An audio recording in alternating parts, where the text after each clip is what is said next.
Boa tarde a todos. Hoje é dia 5 de 11 de 2023. Nós estamos dando continuidade ao estudo do capítulo 3 do Conceito Rosa Cruz do Cosmos, o ser humano e o método de evolução.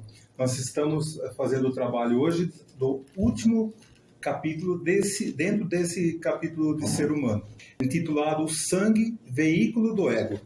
Bom, para nós começarmos a aumentando a vibração do nosso ambiente de estudo, pedimos para que seja feita a oração do estudante Rosa Cruz.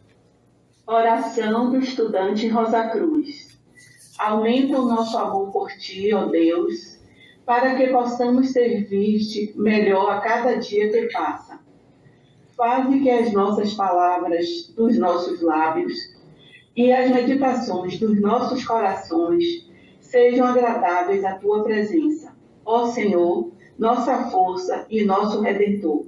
Então agora vamos começar o texto que nós temos no Conceito Rosa Cruz do Cosmos. Esse texto que eu vou apresentar aqui, ele foi retirado do site de Campinas, da Fraternidade Rosa Cruz, aqui no Brasil, em Campinas, tá? É que lá tem o Conceito Rosa Cruz e esse texto foi tirado de lá, para ter uma referência para todos. Então vamos lá. Da infância aos 14 anos, a medula óssea vermelha não forma todos os corpúsculos sanguíneos. A maioria destes é suprida pela glândula timo. Essa glândula, maior no feto, gradualmente diminui conforme aumenta na criança em desenvolvimento a faculdade individual de produzir sangue. A glândula timo contém, por assim dizer, certa quantidade de corpúsculos de sangue fornecidos pelos pais. Consequentemente, a criança, recebendo sangue dessa fonte, não compreende sua individualidade. Enquanto ela própria não produzir o seu sangue, não pensará de si mesma como eu. Quando essa glândula desaparece próximo aos 14 anos, o sentimento do eu alcança sua plena expressão, já que o sangue passa a ser inteiramente produzido e dominado pelo ego. O seguinte esclarecerá a ideia e sua lógica. Recordemos que a assimilação e o crescimento dependem das forças que agem pelo polo positivo do éter químico do corpo vital, cujo éter é liberado aos 7 anos, simultaneamente com o equilíbrio do corpo vital. Por esse tempo, somente o éter químico está completamente maduro. Os outros éteres precisam de mais tempo para amadurecer. Aos 14 anos, o éter de vida do corpo vital, o éter da propagação, amadurece por completo. No intervalo dos 7 anos aos 14 anos, a assimilação excessiva armazena certa quantidade de força que, acumulada nos órgãos sexuais, está pronta para atuar ao tempo do nascimento do corpo de desejos. Esta força sexual fica armazenada no sangue durante o terceiro período setenário. Por esse tempo, o éter de luz, que é o condutor do calor do sangue, desenvolve-se e controla o coração, de modo que o corpo não fique demasiado frio nem demasiado quente. Na infância, o sangue alcança, às vezes, temperaturas anormais, e no período de crescimento excessivo acontece frequentemente o contrário. Mas, na ardente e irrefreável juventude, a paixão e a cólera podem arrojar o ego fora do corpo, em razão do excessivo calor que provocam no sangue. Com muita propriedade, chamamos a isto uma ebulição ou temperamento fervente, e que tal pessoa perde a cabeça, isto é, torna-se incapaz de pensar. É exatamente o que acontece quando a paixão, a ira ou o temperamento superaquecem o sangue, expulsando assim o ego dos seus corpos. A descrição é exata quando dizemos que uma pessoa em tal estado perdeu o domínio de si mesma. O ego está fora dos seus veículos e estes se movem em fúria cega, privados da influência orientadora do pensamento, cujo trabalho, em parte, é agir como freio dos impulsos. Há grande e terrível perigo em tal explosão. Antes que o possuidor entre em seu corpo, algumas entidades desencarnadas podem apossar-se dele e manter-se o ego fora do seu corpo. Isto é o que se chama obsessão. Somente o ser humano que se mantém frio, não permitindo ser arrojado fora dos seus veículos por um calor excessivo do sangue, pode pensar devidamente. Como prova de que o ego não pode agir no corpo quando o sangue é demasiado quente ou frio, há o conhecido fato de que o calor excessivo produz sonolência. E se o calor ultrapassa certo limite, o ego é expulso do corpo, ficando esse inconsciente. O frio excessivo também tende a tornar o corpo sonolento ou inconsciente. Só quando o sangue tem ou está próximo da temperatura normal é que o ego pode usar o corpo como veículo de consciência. O rubor da vergonha é outro fator que mostra a ligação do ego com o sangue. Este, impelido à cabeça, esquenta demais o cérebro, paralisando o pensamento. O medo é um estado de autodefesa do ego contra algum perigo externo. Em tal situação, o ego impele o sangue para o centro do corpo. O rosto empalidece, pois o sangue abandona a periferia do corpo e perde calor. O pensamento paralisa-se, o sangue fica gelado, o corpo treme e os dentes batem, como quando a temperatura desce devido às condições atmosféricas. No sentido febril, no estado febril, o excesso de calor produz o delírio. Quando o sangue não é demasiadamente quente, as pessoas vigorosas são mental e fisicamente ativas, enquanto as pessoas anêmicas são sonolentas. Em uma, o ego tem maior controle, noutra menor. Quando o ego necessita pensar, atrai sangue ao cérebro com a temperatura adequada. Mas quando uma alimentação copiosa ou pesada centraliza a atividade do ego nos órgãos digestivos, o ser humano não pode pensar, então fica sonolento. Os antigos escandinavos e escoceses reconheciam que o ego está no sangue. Nenhum estrangeiro podia ligar-se a eles como parente enquanto não tivesse misturado seu sangue, tornando-se assim um dos seus.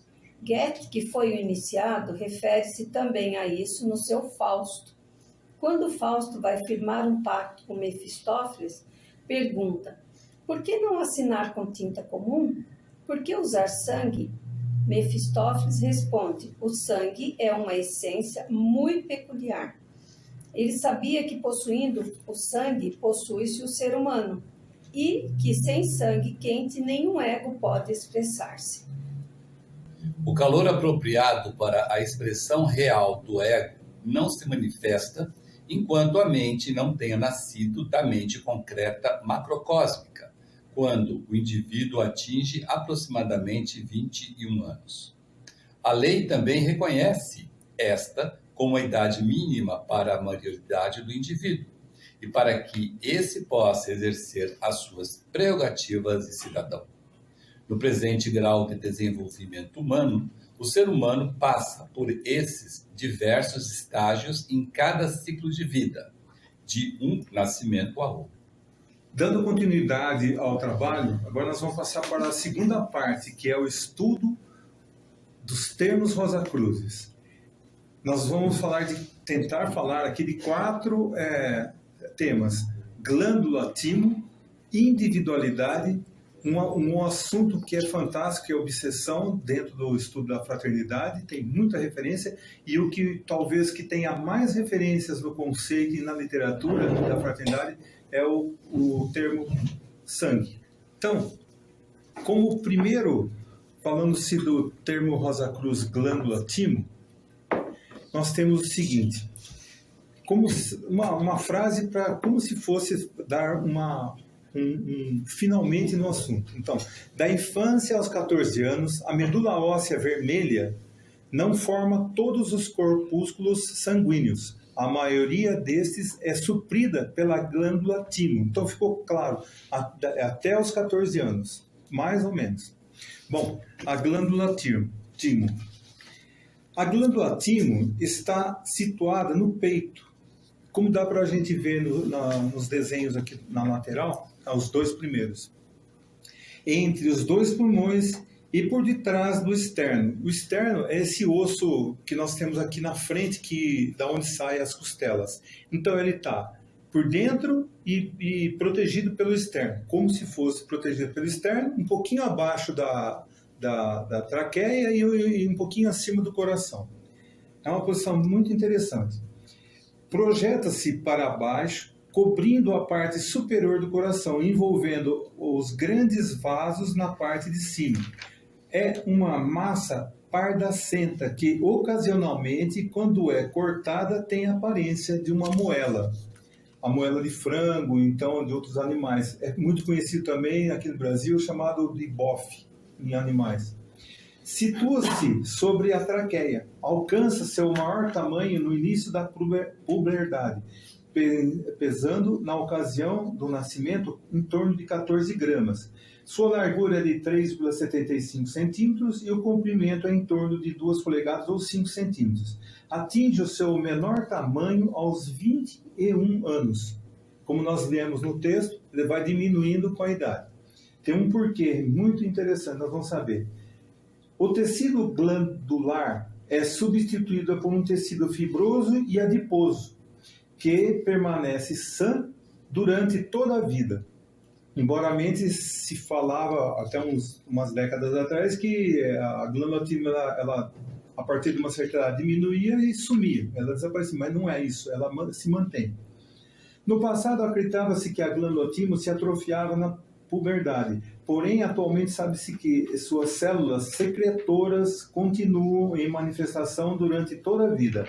Entre as artérias que nutrem a glândula timo, há ramos das artérias mamárias. Interessante. O que indica a estreita relação existente entre a mãe e o filho. Os minúsculos nervos que vêm do sistema nervoso simpático é do 10º nervo craniano ou nervo pneumogástrico. Nós estudamos bastante esse nervo aqui. Bom, agora já vem sobre esse assunto, nós vamos um pouquinho mais a fundo. Vênus controla a glândula timo. As emoções são desenvolvidas pelo raio amoroso de Vênus. A sede das emoções é o corpo de desejos, e este corpo liga o indivíduo com o mundo do desejo. Quando a nota-chave de Vênus põe em atividade a nota-chave da glândula timo, o indivíduo desenvolve a mais alta forma de amor, habilidade artística, alegria, atração, cooperação e união. O centro espiritual da glândula timo vibra na cor amarela, cor que muito agradável a nós aqui no Brasil, né? Então, dando continuidade, a glândula timo é governada por Vênus. Agora, especificamente esse assunto. Está armazenado na glândula timo uma essência espiritual extraída dos pais, que são simbolizados pelo governante Vênus. E com esta essência fornecida pelo amor dos pais, a criança é capaz de realizar a alquimia do sangue, temporariamente até que seu corpo de desejo se torne dinamicamente ativo. Então a glândula timo diminui de tamanho e a criança extrai do seu próprio corpo de desejos a força marciana necessária. Tanto Vênus quanto sua oitava superior, Urano, governam as funções de nutrição e crescimento, mas de maneira diferentes e para propósitos diferentes. Portanto, Vênus rege a glândula timo, que é o elo entre os pais e o filho, até que este atinja a puberdade. Quer dizer, nós seremos nós mesmos, depois de uma certa idade, quando a glândula timo reduzir e nós começarmos nós produzirmos o nosso sangue. A partir desse momento, em condições normais, Urano, a oitava superior de Vênus e regente do corpo pituitário, assume a função de crescimento e assimilação. Agora, um termo que é muito frequentemente utilizado dentro da Fraternidade Rosa Cruz é esse item 5. Para os ocultistas, as glândulas têm um grande e particular interesse e podem ser chamados, em certo sentido, de as 7 rosas na cruz do corpo, pois estão intimamente ligadas ao desenvolvimento oculto da humanidade. Essas 7 rosas são as glândulas que nós temos em nosso corpo. Lembrando que as glândulas endócrinas, elas são elementos que estão no nosso corpo, mas quem rege elas é o corpo vital. Ela não é do corpo físico, ela está aqui uma contraparte só, lá, uma quantidade de células, mas todinho o foco dela é o corpo vital. 4 delas, a glândula timo, o baço e as 2 suprarrenais, estão ligadas à personalidade. A timo está ligada à personalidade. O corpo pituitário e a glândula pineal, as 2 que ficam dentro atualmente do nosso cérebro, estão particularmente correlacionadas com o lado espiritual da nossa natureza. E a glândula tireoide forma a ligação entre elas. É a interface entre a personalidade e o desenvolvimento espiritual. Pouco inteligente isso, né? Quem bolou? Bom, é interessante que é o seguinte, essas informações eu terei como referência o livro A Mensagem das Estrelas. Por quê? Porque ele vai lá, ele é muito sucinto, curto e grosso. Então, ele vai lá e coloca, o Sr. Max Heine, quando escreveu isso, provavelmente foi depois do conceito, então ele já tinha toda uma base e quando ele pegou e fez lá aquilo que interessava talvez para ele. Um assunto aqui que eu não falei na primeira vez é o seguinte, o termo timo deriva do grego timos e significa energia vital. Já naquela época os caras já sabiam disso. Provavelmente desde sempre, né? Eles sabiam que eles escreviam e falavam, né? Porque era tanto fazia você ser um lenhador como um cara que cuidava da terra e ser um filósofo, isso tudo era igual para eles, fazia parte. Então nós vamos passar agora para o segundo termo, que é a individualidade. Esse aqui é legal, todos nós passamos por isso e talvez a gente se lembre. Então, como primeiro termo, a gente vai ler, né, o termo individualidade.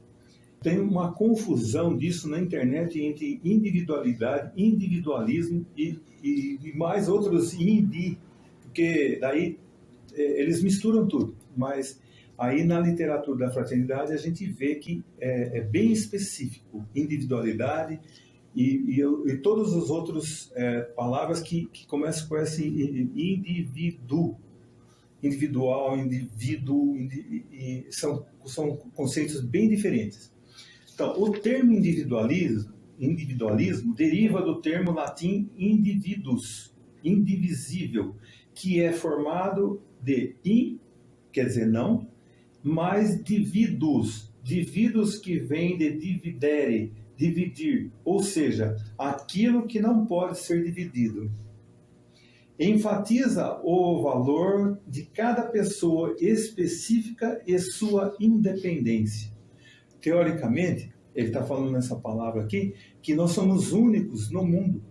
Não existe 2, pelo menos aqui na Terra ou então no nosso sistema solar.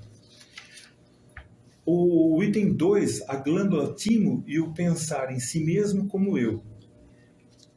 É a interface entre nós não sermos individualidade e sermos individualidade. A glândula timo e o pensar em si mesmo como eu. A glândula timo contém, por assim dizer, um suplemento de glóbulos sanguíneos fornecido pelos pais. E, consequentemente, a criança que extrai seu sangue dessa fonte não percebe sua individualidade. Só quando o sangue é produzido pela criança é que ela pensa em si mesmo como eu. E quando a glândula timo diminui muito em torno dos 14 anos, o sentimento do eu atinge sua plena expressão, pois então o sangue é produzido e dominado inteiramente pelo ego pessoal, pelo indivíduo. Então, lembrar que é o seguinte, nós temos lá todo o corpo vital, o corpo desejo e daí para cima, e tem o corpo físico, mas tem uma interface entre tudo isso, chama sangue. É ele que junta os dois ali de uma certa forma, assim, não é bem isso, mas a gente pode usar como para entender. É que o sangue é o veículo do ego, né? O ego tem um agente secreto dentro do corpo, que é o sangue. Ele fala assim, vai lá. Ele é o veículo. Leva essa mensagem lá. Agora nós temos a terceira, que é a individualidade, a expressão do eu real. O Sol, sendo o significador da individualidade, e a individualidade sendo a expressão do eu real, verdadeiro, e o eu superior, comandando os pares físicos, homem e mulher, e também faz parte dos pares físicos os conceitos de morais e mentais, como instrumentos de ação. Então, o eu superior é comandando os pares físicos, homem e mulher, morais e mentais, como instrumentos de ação. A individualidade não prescinde da bagagem de experiências anímicas, ao contrário, vale-se dela de um modo próprio, original, epigenético e criador. Porém, o espírito é quem manda e orienta. Compõe-se dos veículos espírito divino, espírito de vida e espírito humano. A individualidade é o resultado da descida do espírito dos mundos superiores durante a involução no nosso atual esquema de evolução. E por ação recíproca no mesmo período, quer dizer, o nosso atual esquema de evolução, os corpos se elevarão. O encontro dessas duas correntes no foco ou a mente marca o momento em que nasce o indivíduo, o ser humano, o ego, enquanto o espírito toma posse de seus veículos. Nós, um ego da onda de vida humana manifestada aqui, sempre buscamos o nosso direito de nascimento no reino de Deus, ainda que em muitos inconscientemente.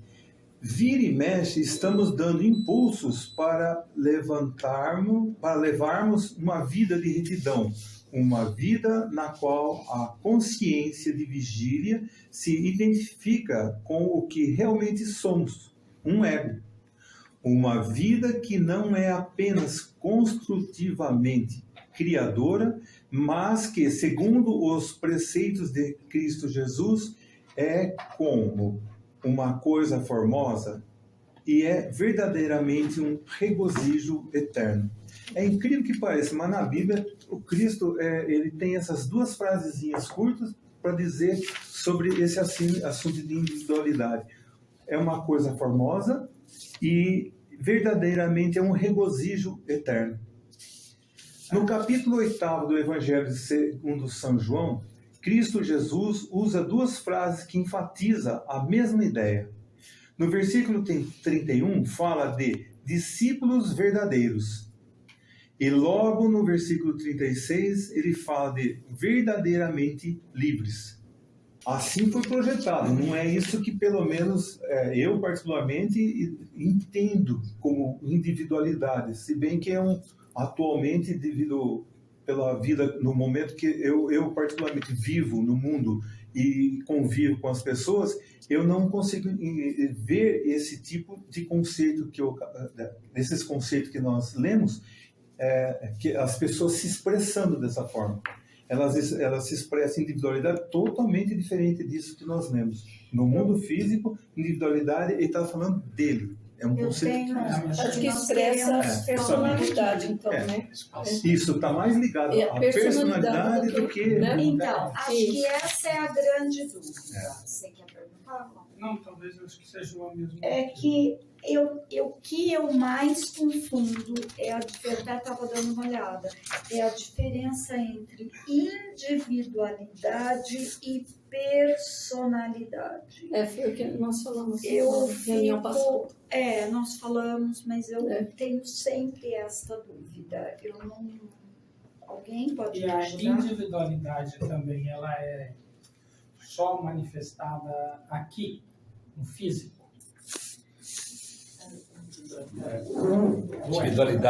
Individualidade é o tríplice espírito. Espírito humano, espírito de vida, espírito divino.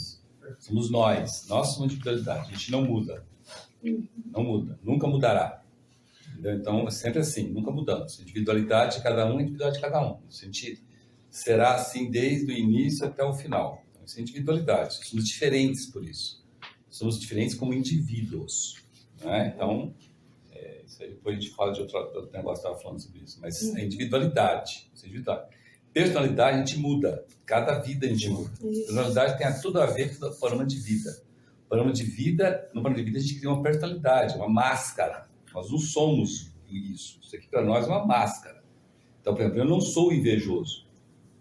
Eu, indivíduo, não sou invejoso. Eu estou usando uma máscara de inveja. Por quê? Para passar por lições das quais eu tenho que provar que eu não vou cair na tentação de ser invejoso. Então, individualidade é o espírito virginal puro em evolução. Em evolução. E a gente evolui. Personalidade é a máscara que nós usamos quando nós estamos aqui. Então, cada encarnação. Por exemplo, eu não sou feio. Eu não sou feio. Eu estou feio. Eu estou feio. Certo? Eu estou feio. Porque a minha personalidade, para eu cumprir o destino, o panorama de vida que eu provei, eu tenho que ser feio. Entendeu? Então eu fico consolado por ser feio. Para cumprir aquilo que eu prometi lá no plano da vida. Personalidade é situacional de acordo com o tipo de lição que você precisa aprender. Exatamente. Em determinada época da vida. E individualidade é a nossa essência, não muda. É o que nós realmente somos. Por exemplo, quando a gente vive no terceiro céu, vidas. quando a gente vive no terceiro céu, nós vivemos como indivíduos no terceiro céu. No terceiro céu não existe personalidade, existe individualidade, somos nós. Por isso que tem aquela expansão de consciência, por isso que a gente quer escolher o pior modelo de vida, por isso que a gente fica desesperado, porque cai a ficha lá, entendeu? Mas o resto dos outros lugares, segundo céu, primeiro céu, o segundo céu e tal, a gente é personalidade. Então a gente é máscara, a gente é persona.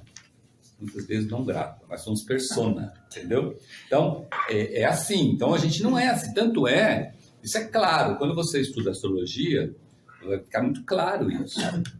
Você estuda, você vai ver o que você é no mapa natal, aquilo lá no início, você carimbou o panorama, e se você levanta seu tema hoje, hoje, você é hoje, é diferente. Com a progressão. Para melhor ou para pior, você é diferente. E a gente sente essa diferença. A gente, muito claro, gente. Tem pessoas aqui que a gente conversa. Daqui a 10 anos você encontra a pessoa, ela não é aquela mais. Ela é outra pessoa, talvez até pior do que era na época, entendeu? Você não quer nem saber dela mais, entendeu?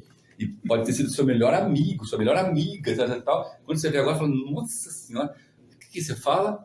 Como essa pessoa mudou, não é assim que você fala? Então, a personalidade mudou. A individualidade, não. Se você conversar com ela lá no terceiro céu, ela vai ser igualzinha outra vez. Agora, aqui, ela mudou. Por isso que você falou que a individualidade é sábia, né? Porque contém o tríplice espírito, né?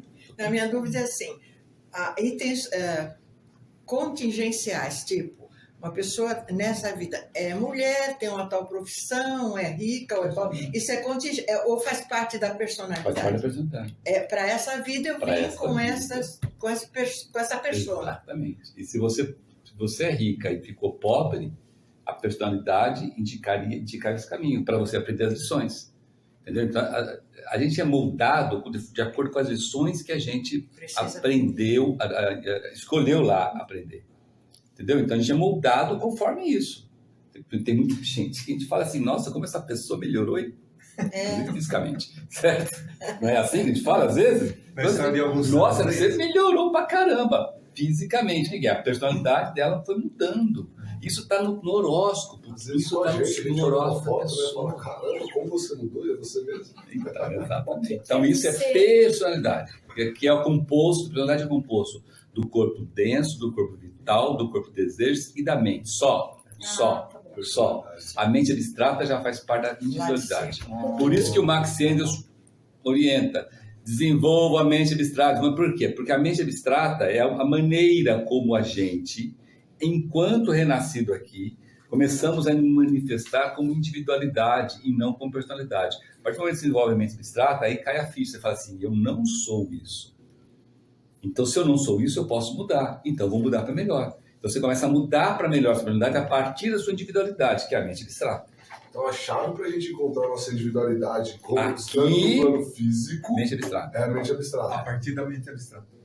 O que quer dizer personalidade que está no nosso estudo como o homem invertido? Nós já falamos o que era homem invertido, mas eu não lembro. O homem invertido porque justamente é o seguinte, o corpo denso é uma ilusão do espírito divino.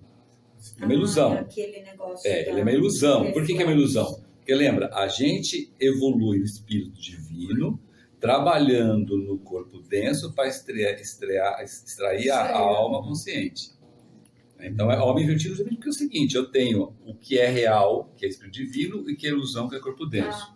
O que é real, espírito de vida, o que é ilusão, corpo vital. O que é real, espírito humano, o que é ilusão, corpo de desejo. É a contraparte, né? É a contraparte, mas é ilusão. Ilusão. Tanto é que quando você alcança a primeira iniciação, essa ilusão cai por terra. Na primeira iniciação já cai por terra. Por quê? Porque você sabe que é ilusão, então você sabe que você não é aquilo. Então você tenta se manifestar da melhor maneira possível. Fala assim, eu não sou invejoso, eu estou invejoso, mas eu posso não ser invejoso. Entendeu? Eu sou competente para não ser invejoso. Que na essência eu não sou. Porque na essência eu não sou. Por Mas isso caiu a você ficha. tem a oração do Pai Nosso. Exato. Eu vou falar dela aqui. Ó, Agora dá sentido, mais sentido, a essa frase que o Sr. Max Heine diz. A individualidade não prescinde da bagagem de experiências anímicas.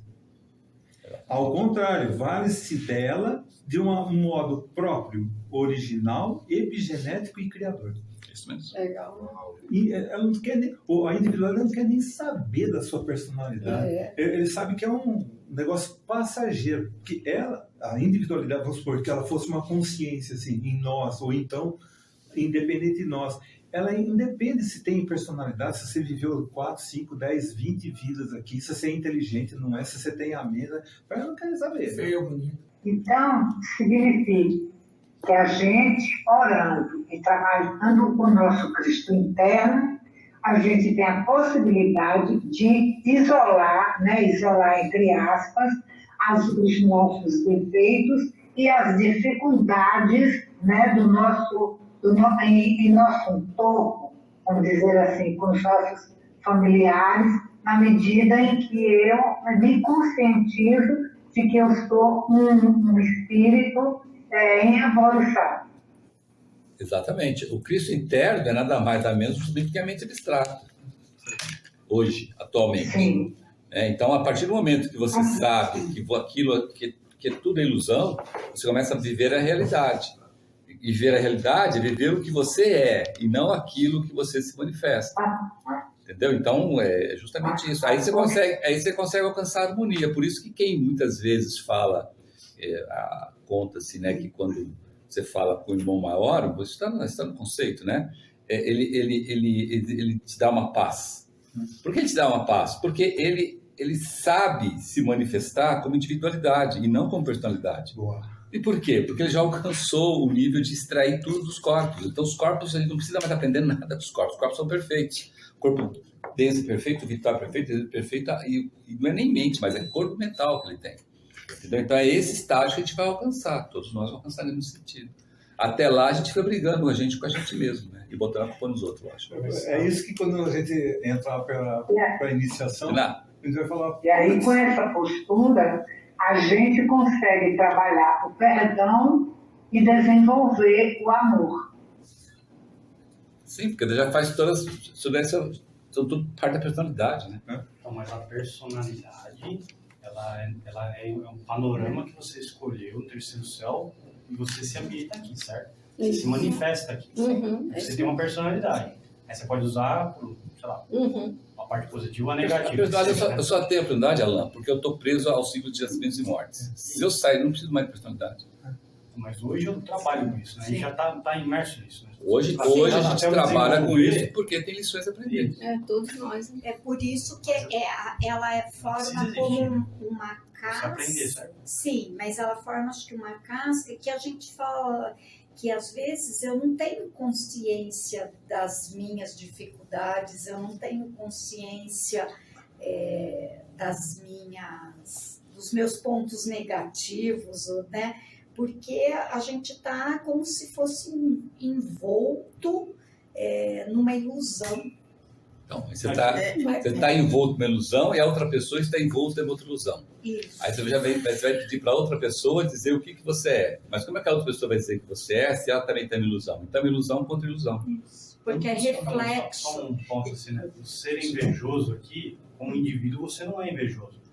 Mas você não tem que aprender essa lição para não ser invejoso? Sim. Você não veio para cá para aprender isso? Não, você escolheu aprender a quando se manifestar aqui, não ser invejoso. E aí você é invejoso, aí você tem que aprender a não caiu. ser, né? Você caiu na tentação. Toda vez que você é invejoso, você caiu na tentação, você não aprendeu a lição. E nós nos vemos, então, a todos, uns aos outros, o que se vê é a personalidade, a individualidade é muito difícil. Aí que está. O que você deveria estar vendo nas pessoas é a individualidade. Sim. Por isso que nós falamos na reunião anterior. Esquecer os defeitos, as falhas, esquecer a personalidade. E focar na divina essência, que é a individualidade. Fica bem claro. Então, mas isso para o estudante Rosa Cruz é fácil fazer, desde que ele seja estudante Rosa Cruz. Aí você tem a divisão entre ser estudante ou não ser estudante. Se você não consegue fazer isso, você não é estudante Rosa Cruz. Você é qualquer coisa dentro do estudante Rosa Cruz. Você tem que se esforçar a fazer isso. É difícil? Lógico que é difícil, mas não é impossível. Quem é que faz você melhorar essa visão? O exercício esotérico de introspecção. Porque toda vez que você se arrepende e cria uma reforma íntima lá, você está dizendo o seguinte: a próxima vez que acontecer, eu não vou olhar aqui, eu vou olhar ali. Entendeu? Então, por quê? Espiral dentro das espirais. Então, você vai limitando, vai eliminando. Tanto é que um estudante Rosa Cruz, ele sempre traz coisas boas. Porque ele sempre traz coisas boas para quem quer ver coisas boas. Para quem não quer ver coisas boas, ele é o quê? O espalha-rodinha. Certo? Ou é o cara que perturba, sem falar nada. Aliás, um excelente termômetro para você saber se você está sendo estudante Rosa Cruz ou não. Se você entra num lugar, ao invés de espalhar rodinha, junta a rodinha e todo mundo fala, não se preocupe. E bastante. Dando continuidade aqui, olha que bacana. Deus nos deu uma ajuda para esse assunto, que é a contribuição das hierarquias zodiacais de Gêmeos, que mexe com intelecto e sabedoria. Então ele coloca assim: o ser humano é uma essência espiritual a quem foi dada a sabedoria divina. Mas não usa, né, por enquanto. O ser humano não é um novo espírito, mas o mesmo que já renasceu muitas e muitas vezes. O elemento espiritual se desenvolve gradualmente e começa a se tornar ativo já na criança. Nessa hora, quando eu escrevi esse negócio, eu falei assim: caramba, eu conheço gente que está velha e até agora não chegou. Não é absorvido no imediato, mas desperta gradualmente, à medida que o ser humano cresce e chega à razão e à inteligência. Aqui, então, a inteligência está longe. Muitos vivem e morrem sem chegar a possuir por completo o raio da sabedoria que, sozinho, pode transformar o indivíduo em um ser humano imortal. Conforme falou. Agora, há uma grande diferença entre a individualidade, que quer dizer vida, e a personalidade, que quer dizer forma, segundo as hierarquias zodiacais de Gêmeos. A personalidade é uma máscara mutável que o raio individual produz. A individualidade é a expressão do eu real, verdadeiro e superior. A individualidade não prescinde da bagagem de experiências anímicas, ao contrário, vale-se dela de um modo próprio, original, epigenético e criador, como eu falei anteriormente. Porém, o espírito é quem manda na bagaça e orienta. Como disse São Paulo, não sou mais eu que vive, mas o Cristo em mim. Olha, e o próprio Cristo Jesus também disse, eu e o Pai somos um.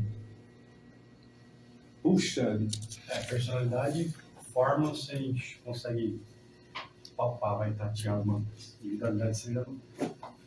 Pensando nesse lado, você já consegue saber. Sabe o choque que produz isso aqui? É que esse... Não é nessa extensão que eu vou falar, mas a personalidade não cria nada, ela só traz provas para você o tempo inteiro. Não, eu sou isso, você não é isso, aí você está sendo provado. Você está experimentando isso. Aí o Cristo, ele vem para mostrar também esse assunto, então ele fala assim, eu coloquei assim, a oração e a individualidade. Sabemos dos efeitos da repetição sobre o corpo vital. As repetições formam os hábitos e os hábitos fazem a segunda natureza da individualidade de nós, o ego. Na oração do Pai Nosso, os dizeres das linhas, que é a linha 2, 3 e 4, santificado seja o vosso nome, venha a nós o vosso reino, seja feita a vossa vontade, são dirigidas à individualidade com os três espíritos. Por quê? Santificado seja o vosso nome, nós estamos fazendo uma oração para o espírito humano. Venha a nós o vosso reino, ao espírito de vida. Seja feita a vossa vontade, assim na terra como no céu, espírito divino. Que na onde nós, na realidade, funcionamos. As orações da linha, no caso 2, 5, 6 e 7, que são: o pão nosso de cada dia, dai-nos hoje. 6, perdoai as nossas dívidas, assim como nós perdoamos os nossos devedores. E o 7, e não nos deixeis cair em tentação. Essas 5 são dirigidas ao corpo denso, ao corpo vital e ao corpo de desejos. E a linha 8, quer dizer, mas livrai-nos do mal, é a interface, a mente, o elo entre a personalidade e a individualidade. Agora, que a mente é a interface entre a personalidade e a individualidade. Haja trabalho. Haja trabalho para a gente... Por isso que sempre fala que o problema da mente é que está ligado ao corpo de desejo, né? Tem que cuidar dos dois bicos. A personalidade faz bico para uma coisa, a individualidade fala, não, gente, não é assim. Você vê como a gente sempre fala, né? Que realmente o conceito é a Bíblia trocada em miúdos, né? Nós falamos isso na reunião anterior também. Porque, olha, tudo que a gente relaciona à oração do Pai Nosso, está lá na Bíblia, que Cristo deu para a humanidade, né?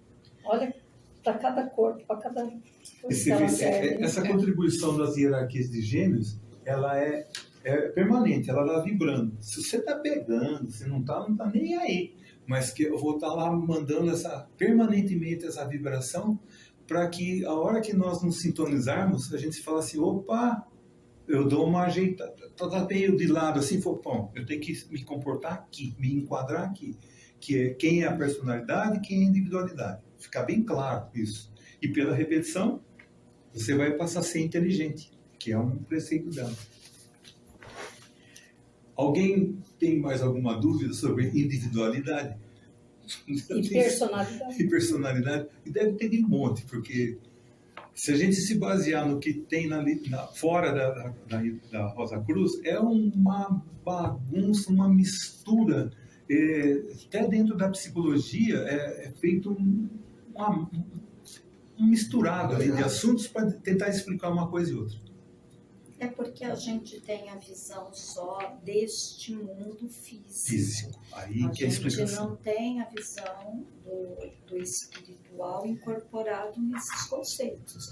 Então você olha por aqui, né? Você não enxerga o que está por trás, que é o espiritual. É igual médico, né? Se os médicos estudassem astrologia, espiritual, como tem na Rosa Cruz, seria muito diferente os tratamentos. Mesma coisa os psicólogos também.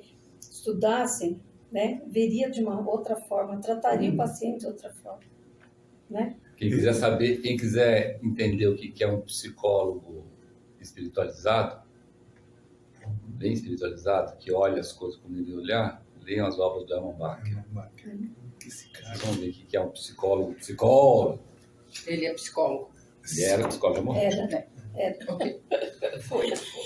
Agora nós vamos entrar num outro Assunto mais simples. Esse é mais simples. Esse daqui pega até aonde desce. Principalmente para quem está obsidiado, vai jurar de pé junto com você. Quem tá nunca Ó, sem brincadeira, depois que você faz esse trabalho de obsessão, você fica até assim meio desconfiado. Você não sei não, eu acho que tem momentos que... Até eu tava. Senta aí, vamos falar desse assunto. Eu sou geminiano, né? Eu comigo. Então, a obsessão, como se tivesse uma frase que representa todo esse assunto, é um estado em que o espírito desencarnado tomou posse permanente do corpo de alguém encarnado, depois de ter expulsado seu dono. Presta atenção naquilo que falou ali, ó. Tomou posse permanente. Porque se não tomar posse permanente, é encosto. É só encosto. É o que de vez em quando o encosto fala assim, não tá bom. O que é o encosto? A pessoa ela é parcialmente dominada por um outro espírito. Normalmente o pessoal fala assim, tem personagem dupla. Que duplo, caramba? O personagem dupla é o Zé, que é o dono do corpo, e o Mané, que não é o dono do corpo. Então não é dupla não, pô. É um querendo usar o corpo do outro. Tá? E às vezes pode ser falante, pode ser 7, inclusive, tá? Possessão e obsessão também. E só usou porque a diferença é essa, obsessão tomou posse permanente do corpo de alguém encarnado. E possessão, o espírito desencarnado tomou posse parcial do corpo. Parcial quer dizer, não é todo o tempo. Né? Não, tanto é que ele entra e sai de vez em quando. Mas nesse momento a pessoa chega a ficar inconsciente, no caso? A obsessão sim, a possessão não. A pessoa não fica inconsciente, não, possessão não. Possessão o cara jura que tem personagem de dupla, tripla, quadra. Aí ele tem um pensamento ruim, fazer uma coisa, ele acha que é ele que tá... Assim, não sou eu não, sou outra personalidade minha. É a outra. Aí fala que as personalidades. Jogando assim, cara, você tá... A mulher, né, tá com gosto. O cara trai a mulher, ele fala, muda, não sei o que aconteceu, foi o espírito que baixou. Eu cuidava rapidinho desse espírito, cuidava rapidinho. É pra correr. Bom, os latinos lá, que já, lá em Roma, né, que já tinha muito desse assunto lá naquela época, então eles falaram assim, o termo derivado, obsessão, o termo é derivado do latim, obsessio, ser, que quer dizer ser, assédio, bloqueio, perigo iminente. Tem outras palavras mais, mas é o que mais cabe, foram essas aqui. Bom, agora, entrando mais dentro do assunto, a obsessão é um estado em que um espírito desencarnado tomou posse permanente do corpo de alguém encarnado. Olha só o que na literatura da Rosa Cruz eles chegam a falar. A obsessão é o domínio que os maus espíritos exercem sobre certas pessoas, com o fim de ter poder sobre elas e submetê-las à sua vontade pelo prazer que experimentam causando dano. Não é coisa... Não está lá para coisa boa, né? Se o espírito em questão é perverso, arrasta a pessoa como se estivera dentro de uma rede, paralisa sua vontade e ainda seu juízo. Faz-lhe pensar e orar por ele, lhe obriga a cometer atos extravagantes relutantemente. Não adianta reclamar. Depois que ele está lá dentro, você vai fazer o que ele quer e acabou. Mas normalmente uma obsessão é porque já tem algum vínculo entre o obsessor e o obsediado. Tem, de vidas passadas. Tem, mas aí caiu na tentação. Veja bem, o obsessor não perdoou o obsidiado, então ele vai tentar obsediar o obsidiado. E o obsidiado vai se deixar levar. Então, normalmente, o cara vai procurar sarna psicossar. Como é que se faz para psicossar? Participando de movimentos e reuniões em que são negativas. Eu já vi isso daí. Vai girar os hortos do corpo de desejo ao contrário. Então, são todos tipos de reuniões para esse tipo de coisa. Se não é reunião, é ambiente. Então, por exemplo, se eu sei que a Sueli, ela adora esse negócio. Ele mexe, ela é uma médium, dependente voluntária. E eu adoro a Sueli. Ai, Sueli, você é linda. Ai, eu gosto muito dela. O que vai acontecer? os espíritos obsessores, o obsessor que eu tenho dívida com ele vai falar, opa, achei a porta. E vai entrar. Entendeu? Então, a porta é o Carlos. Mas é porque ele já tem algum vínculo anterior. De ter não quer dizer que deveria ser realizado. Sim, sim. Nem pelo obsessor, nem pelo obsidiado. Sim. Se o obsessor ele é ignorante, o obsidiado tem que ser inteligente para não deixar ser obsidiado. Ao contrário, pedir muito perdão. Entendeu? Peço perdão para quem? Para qualquer um que eu tiver dívida. Eu não sei. Tanto é que as orações nossas têm que ser impessoais. Não posso fazer oração. Que a Ellie me perdoe porque não sei o quê. Não, a Ellie não preciso fazer oração. Eu vou lá e peço perdão para ela. Está aqui do meu lado. Porque eu vou pedir perdão para lá. Está aqui. Agora, para as pessoas que eu não sei, não conheço, nunca vi, ou que são as artes que eu fiz no passado, eu peço perdão. Isso está na Rosa Cruz, inclusive, esse tipo de coisa. Né? Para isso que serve, entendeu? Para pedir perdão. E não participar de reuniões. Mas como é que eu sei que eu tenho perigo em participar, perigo em não participar? Horóscopo seu, pô. Você tem lá o Netuno lá com o mal aspectado, você tem que passar longe desses lugares e passar longe de pessoas que gostam disso. Não é só passar longe de ambientes, de pessoas. Porque muita gente, tem gente que eu conheço, gente que é casado, que é namorado, que é amigo, minha melhor amiga, e o cara lá é um cara que adora fazer esse tipo de coisa, tá sempre lá no meio do negócio lá, e você dizer, não, mas perto de mim ele não faz nada. Ele não faz nada visivelmente, invisivelmente está lá, os obsessores tentando te pegar. Os obsessores estão acompanhando ele também. Lógico. Como o Luiz falou aqui, os obsessores gostam de fazer o quê? Maldade. Sim. Os obsessores gostam de fazer É um maldade. prazer em fazer maldade. Lógico. Como aqui não tem pessoa que tem prazer em fazer maldade? Claro. Então, lá também tem. Então, assim, nós como estudantes, essa regra é máxima. Temos que evitar ao máximo até o contato com as pessoas que estão sambando esse lado aí, que estão sambando. Igual teve um estudante da Rosa Cruz, né? Não vou contar o nome. Sim. Que falou assim, não, eu sou um bom estudante da Rosa Cruz, eu vou para esses terreiros aí, quero ver quem é que baixa em mim. E foi. Ficou. Até hoje ele não falou o que aconteceu. Mas, pergunta para ele, ele nem te conta, ele não responde. Não é assim, gente. Nós não somos super-homens e super-mulheres. Agora, quem não tem, por exemplo, que nem nós aqui que temos, graças a Deus, temos esse conhecimento, temos essa dádiva de saber isso e de se afastar. Porque aí tem uma galera que não tem essa consciência. Aí, tipo, putz, não tem porque não quer. Mas até antes de Cristo, sim, o fato de você quisesse, não quer dizer que você conseguiria. Porque tinha um véu no templo. A partir de Cristo, rasgou o véu. A pessoa não tem porque não quer. Hoje em dia, ainda com a internet, não tem porque não quer mesmo. Mesmo. Numa época traseira lá atrás, né, que a gente não tinha acesso, foi um privilégio alguém chegar e soltar um livro ou um panfleto na mão da gente. Mas hoje, gente, não tem como desculpa, não tem porque não quer. Agora, o fato de estarmos aqui é o mesmo que já está estudante regular, probacionista. Não quer dizer que não possa ser obsidiado. Já conheci muitos probacionistas obsidiados e com encosto. Isso, nós já vimos. E alguns com encosto e obsidiados juntos. Inclusive, o doutor Hélio, que era foi o fundador da fraternidade até com falante, já. Ele até explicou para a gente, mostrou com fato, pessoa entre nós e que era probacionista, que caiu na tentação e que na família era uma falange. Porque, veja, é isso que nós estamos falando aqui. A questão da personalidade, ela tem esse problema. Isso. Porque você olha para pessoas e fala, nossa, essa pessoa é legal pra caramba, bacana. Ela está obsediada. Ou ela está com possessão. Como você descobre que a pessoa está obsediada? Se você está muito bem espiritualmente, te incomoda. E você começa a ver na pessoa. Tô com dúvida, não sei. Taca a lanterna na cara dela. Se a pupila dela continuar assim, tá obsediada. Se ela fizer assim, não. Agora, se ela ficar assim, tá obsediada. Mas entendeu? tem casos que a gente percebe. Né? E normalmente é o seguinte, quem tá obsediado ou quem tá possuído, quando tá perto de uma pessoa também espiritual, ela não consegue ficar. Ela baixa a cabeça, ela quer sair, ela quer sair. Por quê? Contra a luz, as trevas não prevalecem. Se você tá muito bem iluminado, a pessoa que está com trevas não permanece. Muitas vezes o que acontece, ela vai querer te prejudicar. Sabia que o obsidiado quer prejudicar a pessoa que está com luz? Quer prejudicar. Isso acontece no trabalho, isso acontece na família, isso acontece entre vizinhos, entre amigos, tudo e tal. Anda com galinha atrás da ruda aqui.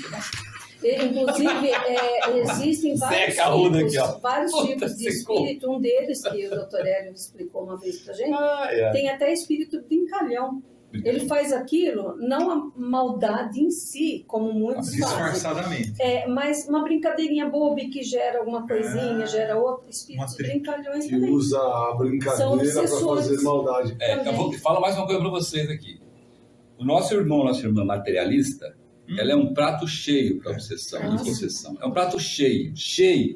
É algo assim fácil de ser possuído e ser obsidiado. Certo? Então não posso viver do lado materialista? Pode. Mas com uma determinada distância. Parcimônia. Distância. Nunca o materialista pode ser seu amigo ou sua amiga. Jamais pode ser. Não na acepção de amigo e amiga que nós estamos vendo como Cristo fala. Não é nessa acepção, não. Ai, minha amiga, ai, meu amigo. Ser materialista não é seu amigo, sua amiga. Ela é uma irmã, um irmão, um colega, uma pessoa digna de compaixão. Nós falamos de misericórdia aí. Mas não pode, porque ela é fácil ser obsediada e possuída. Muito fácil. Entendeu? Porque, imagina um espírito que é muito bom da parte financeira aqui. Enquanto ele está vivo aqui, ele é um larápio. Ele engana todo mundo, ele ludibria, roubou todo mundo, fez tudo o que tinha que fazer. Aí ele vai para o lado de lá, não entra no purgatório, o espírito pegar a terra. O que ele vai fazer? Aí ele chega e vê uma pessoa que também está tentando, mas não tem aquela capacidade intelectual que ele tinha. Do lado de lá, ele está com o corpo de desejo fisicamente, lembra disso? Sim. O que ele vai fazer? Ele vai possuir essa pessoa ou obsediar. Na verdade, normalmente ele possui. Por que ele possui e não obsedia? Qual a diferença entre possuir e obsediar? Porque um espírito desencarnado, entre aspas, esperto, prefere possuir e não obsediar. Porque acho que quando ele obsedia, ele depende da vontade Quando ele do outro. ele obsedia só um. Quando ele possui, ele pode possuir vários. Certo? Vários. Então, ele se delicia, como ele vive de influências de corpo de desejos inferiores, porque ele tem que ficar aqui puxado para baixo, o purgatório está aqui, ele fala, não, quero entrar no purgatório, tem que ficar mais pesado possível, pesado de desejo, tem que ficar mais para cá. Então, se ele conseguir possuir 3, 4, 5, uma maravilha. Olha, se ele juntar toda essa galera que ele possui numa sala, nossa, ele se extasia. Você vê o espírito possuído lá, ai, que puta, que delícia, estou conseguindo ferrar todo mundo. Ferrar no bom sentido, né? Criar uma legião para ferrar o terceiro. Então, se você tem uma amiga materialista extremamente fantástica na parte financeira e começar a falar para você coisas que você fala, não, bota meu seu dinheiro aqui para eu administrar, porque você já viu, ó, você me deu aqui 1.000, eu te devolvi 5.000. Então você vê como eu administro bem, e você começar, você se ferra. A hora que você se ferrar, o espírito possuído fala assim, ganhei, mais uma, meu, pá, entendeu? E se alegra e vive. Maximiliano fala lá naquele livro, Mistérios Rosa Cruz, Ter Destino, que tem espíritos que ficam séculos fazendo isso. Você vai se arriscar? E ele não Você passa pro purgatório? No livro o corpo de desejos também, né, cara? Entra, né? Oi, obsessão também. Sim, no livro o corpo de desejos também, isso está claríssimo. O obsessor ele é mais interessante porque quando ele aposta do corpo de uma pessoa, ele passa a viver aquilo que a pessoa deveria viver, mas do jeito que ele quer viver. E as pessoas em volta entendem aquilo lá como do tipo assim, nossa, essa pessoa mudou a personalidade dela. Certo? Aí ela vai em algum profissional de saúde e fala, não, é normal mudar a personalidade dela, porque o id, o ego, o burro, então tá bom, vou aceitar dessa maneira. Aí a pessoa está obsediada. Ela vive obsediada no meio dos seus até morrer. Quando ela morre, ela acabou aquele corpo e ela vai para outro corpo. Entendeu? E assim vive.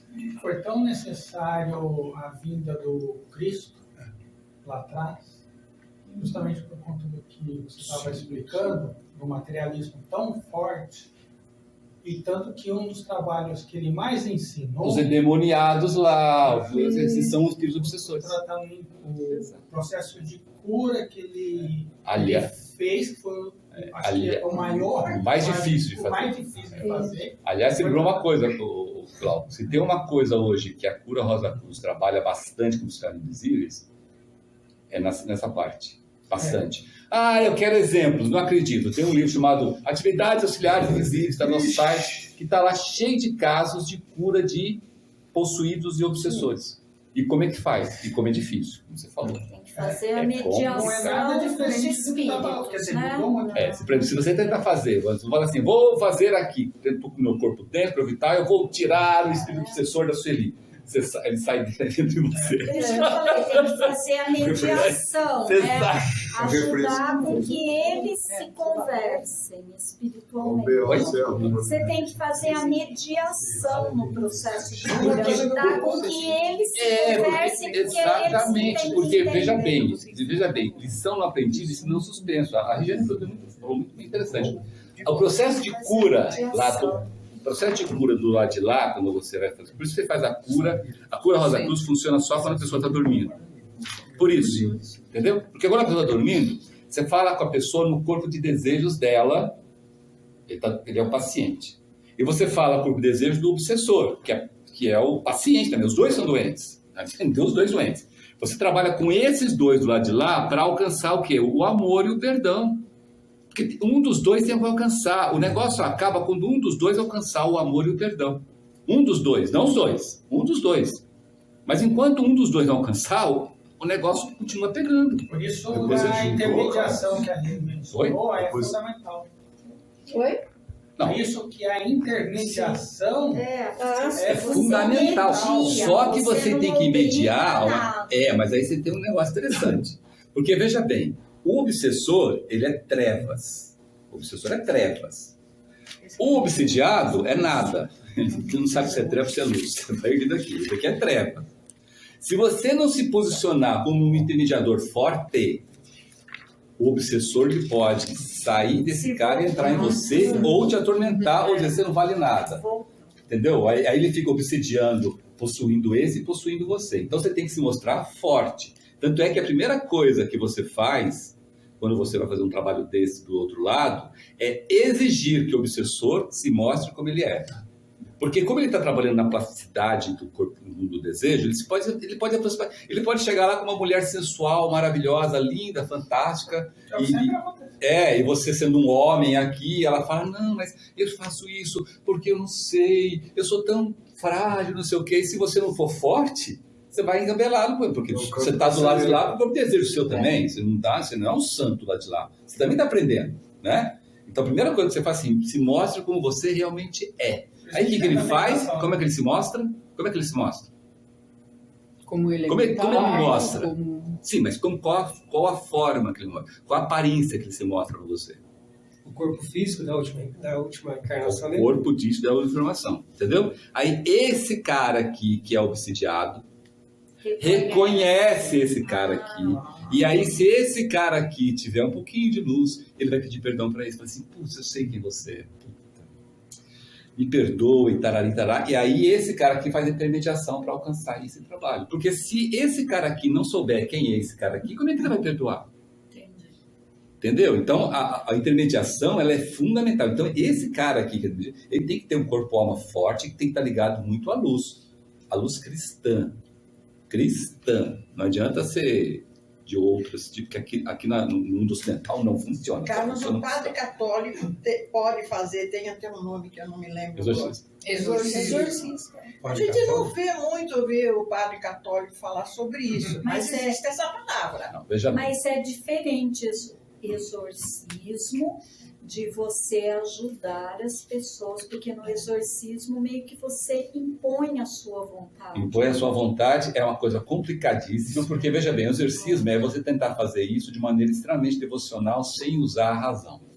Então, você não consegue identificar nem a forma da pessoa, tanto é que o exorcista, essa pessoa sempre é o demônio, o diabo, coisa ruim, o enxofre, o caramba quatro, né? Não é assim? Sempre, né? Nunca é o irmão, nunca é a irmã, nunca é um ser humano, sempre é a coisa ruim, certo?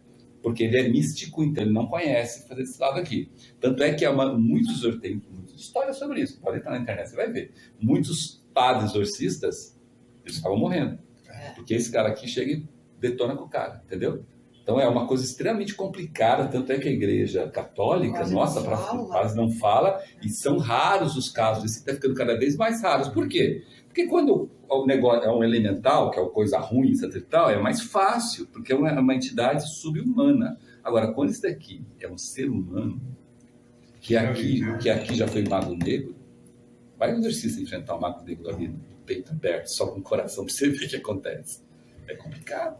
Devido ao horário, eu sabia que vocês não acreditam, não, que tem assunto sobre esse negócio aqui é uma coisa. Todo domingo que vem. Na literatura da fraternidade é riquíssimo sobre esse assunto de obsessão, sabe?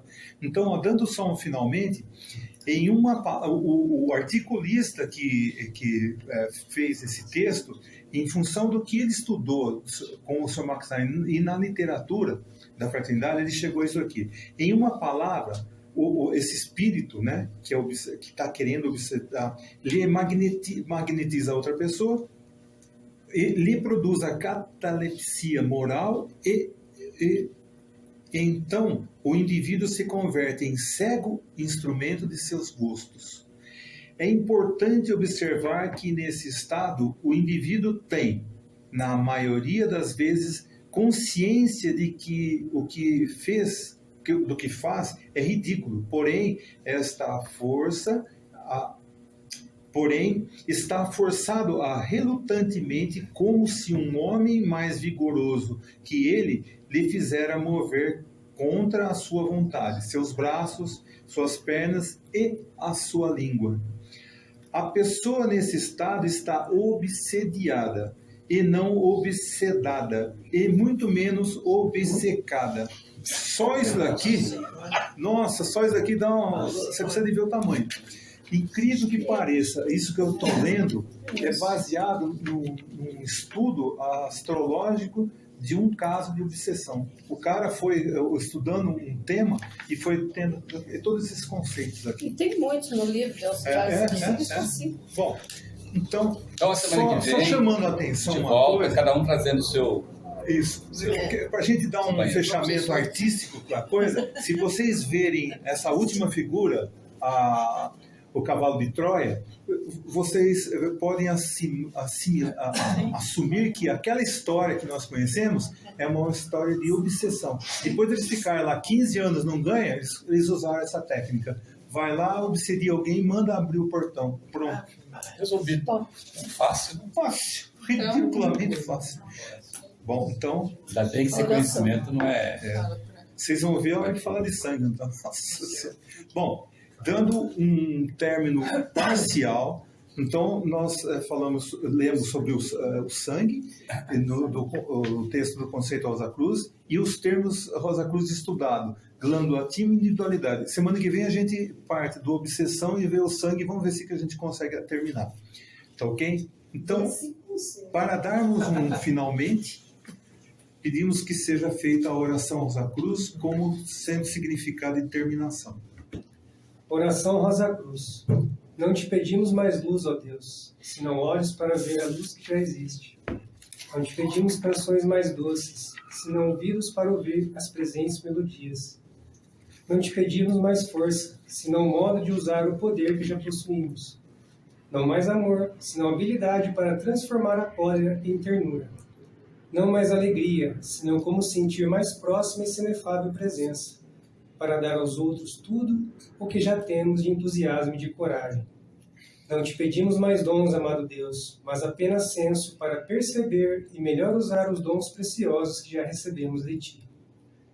Faze que dominemos todos os temores, que conheçamos todas as santas alegrias, para que sejamos os amigos que desejamos ser, para transmitir a verdade que conhecemos, para que amemos a pureza, para que busquemos o bem, e com todo o nosso poder possamos elevar todas as almas a fim de que vivam em harmonia e na luz de uma perfeita liberdade.